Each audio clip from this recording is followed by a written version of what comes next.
escape from them.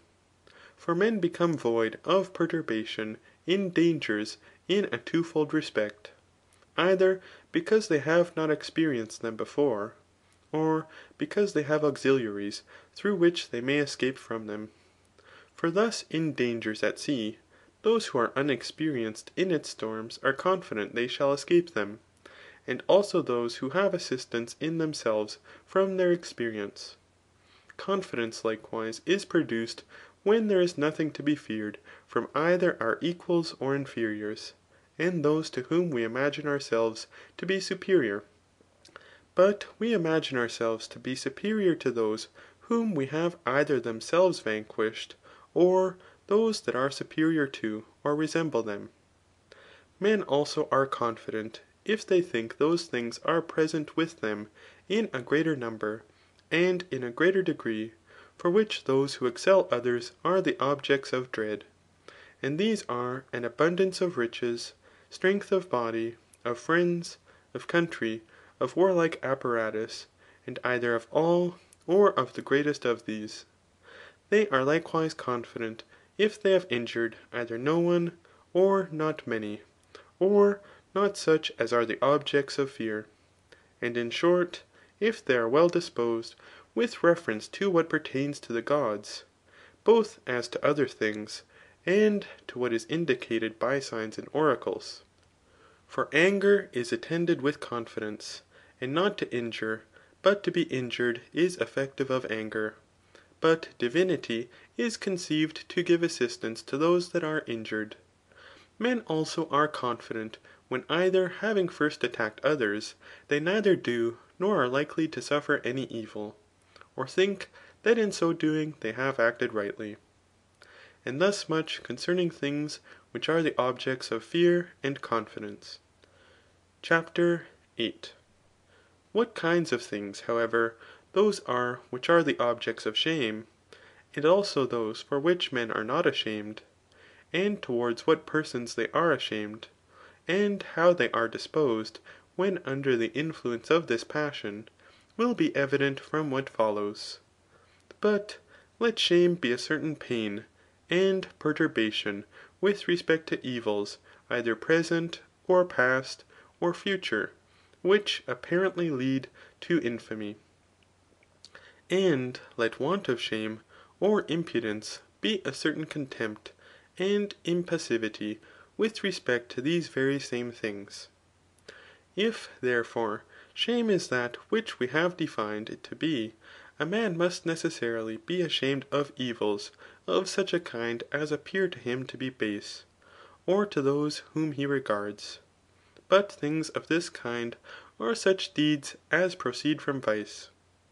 Such for instance as for a soldier to throw away his shield in battle or fly, for this proceeds from timidity. It is likewise base to deny a deposit, for this is the effect of injustice, and also to lie with women with whom it is not lawful to lie, or where it is not proper, or when it is not proper, for this proceeds from intemperance. It is likewise base to seek after gain from minute, or disgraceful, or impossible things, as from the poor or the dead. Whence also the proverb, to take away from the dead. For this proceeds from a desire of base gain, and from illiberality. It is also base for a man not to assist others with money when he is able, or to assist in a less degree than he is able. Likewise for a man to receive pecuniary assistance from one less rich than himself, is base. And for him to take up money at interest, and yet seem to beg and yet seem to demand and yet seem to beg, to praise a thing, so as that he may appear to beg it, and though repulsed, to persist no less in begging it. For all these are indications of illiberality. It is likewise base to praise a man to his face, for this is a sign of flattery. Also to praise above measure what is good, but extenuate what is evil. To condole immoderately with one who is afflicted, and every thing else of a similar kind ; for these are indications of flattery.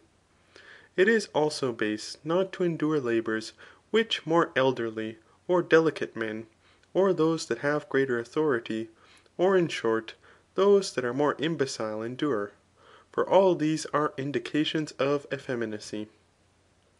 To be benefited likewise by another, and that frequently is base, and also to reprobate the benefits conferred on another ; for all these are indications of pusillanimity and an abject mind.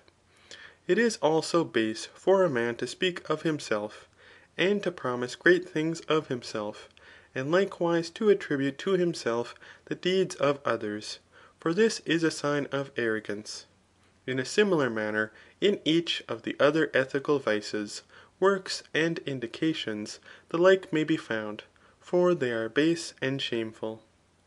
In addition to these things also, it is shameful not to participate of those beautiful things of which all men, or all those that resemble each other, or most men participate.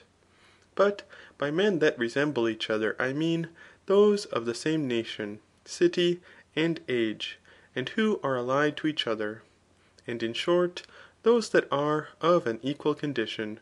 For it is now base not to partake of these things, as for instance of such a portion of erudition, and of other things in a similar manner. But all these are more shameful when they are seen to happen to any one from himself. For thus they proceed in a greater degree from vice, when a man is the cause to himself of past, present, or future evils. Men likewise are ashamed of such things as lead to infamy and disgrace, if they suffer, or have suffered, or are to suffer them. And these are such things as pertain to the ministrant services, either of the body, or of base works, among the numbers of which is having the body abused. Things also are shameful which pertain to intemperance, whether voluntary or involuntary. But things which pertain to violence are involuntary. For the endurance of such things unattended with revenge proceeds from sloth and timidity. These therefore, and the like, are the things of which men are ashamed. Since, however, shame is an imagination with respect to ignominy and shame, on account of ignominy itself, and not on account of the evils which attend it, but no one pays any attention to opinion, except on account of those who form the opinion, men must necessarily feel shame in the presence of those whom they regard when they have acted wrong.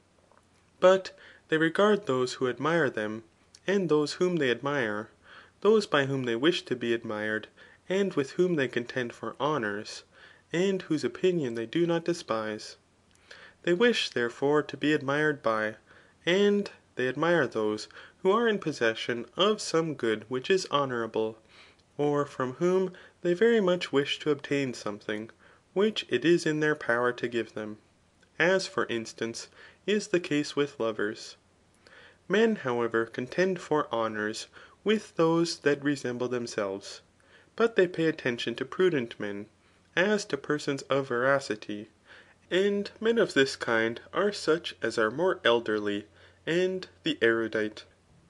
Men also are ashamed of what is before their eyes, and is done openly, whence the proverb, that shame is in the eyes. On this account they are more ashamed before those that are always present with them, and who pay attention to them, because both these are before their eyes. They are likewise ashamed before those who are not obnoxious to the same crimes as themselves. For it is evident that the opinion of the latter are contrary to those of the former. Before those also they are ashamed, who are not disposed to pardon such as appear to act wrong. For that which a man does himself, he is said not to be indignant with in his neighbours, so that it is evident he will be indignant with crimes which he does not commit himself. They are likewise ashamed before those who divulge to many persons any thing they have done amiss. For there is no difference between the not appearing to have done wrong.